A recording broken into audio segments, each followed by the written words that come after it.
যারা করবে এই দুনিয়ার কর্মক্ষেত্র বানাইয়া পরকালে যাদেরকে দেওয়া হবে, আল্লাহ রাব্বুল আলামিন বলেন, মানুষেরা রে, আমি আল্লাহ দুইটা জিনিস জান্নাতে দিব।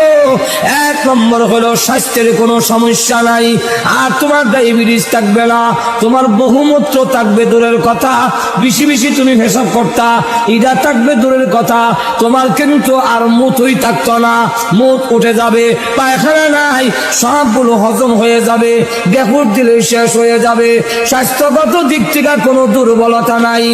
আর এমন বউ দেওয়া হবে যারা তোমাকে দেখে মুসা মারে এরকম নয়। আল্লাহ রাব্বুল আলামিন রুচি বদলায় বদলায় বউ দিব। রুচি বদলায় কেমনে? বাগানের ভিতরে যাবে, গিয়া দেখবে বড় আপেল গাছের মধ্যে লটকে রয়েছে, বড়ই হইল। আল্লাহর নবী বলেন এক একটা বড়ই বড় বড় মটকার মতো। মুহাদ্দিসিনে কেরাম বলেন ওই মটকা গুলো দুনিয়ার পাল্লা পাটকিরায় ওজন দিলে 12 মণ ওজনের হবে। এখন ওই জান্নাতের ভিতরে বড় বড় মটকা যদি হয় বড়ই, আপেল কত বড় হইব? শুরু না বড়?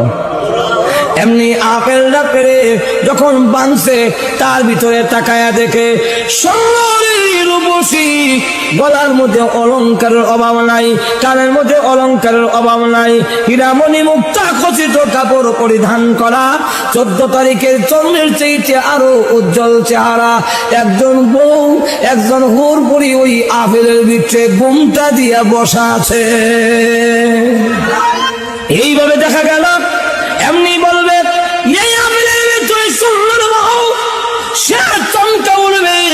আপেলের ভিতরে মহিলা দেখা যায়, এমনি আল্লাহ ডাক দিয়ে বলবেন, বান্দা রে ভয় করিস না, তুই ডরাস না, চমকে উঠবি না, আমি আল্লাহ ইদা আপেলের সাথে তোমাকে পুরস্কার দিয়েছি।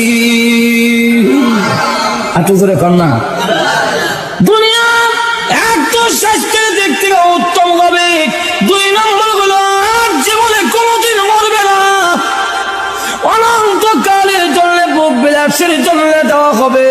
এখন পরকালেরটা নিবে না ইহকালের বুক বিলাস নিবে? যদি ইহকালের নিতে চাও, আমি আল্লাহ তোমাকে মেধা দিছি, বুদ্ধি দিছি, তোমার বিবেচনার উপরে ছেড়ে দিলাম। যখন ঠিক কিনা অন্য প্রাণীরা আল্লাহর হুকুম না মানলে লগে লগে সাথে সাথে আল্লাহ দরিলায় গাছের জবান থেকে যখন আল্লাহর জিকির বন্ধ হয়ে যাবে, তাফসীরের কিতাবে লেখে গাছের মরণ হয়ে যায়। নদীর জবান থেকে যদি আল্লাহর বিধান ভুলে যায়, ওই নদী মরা নদী হয়ে যায়, স্রোত আর চলে না। যেই পাখির জবান থেকে আল্লাহর জিকির বন্ধ হয়ে যাবে,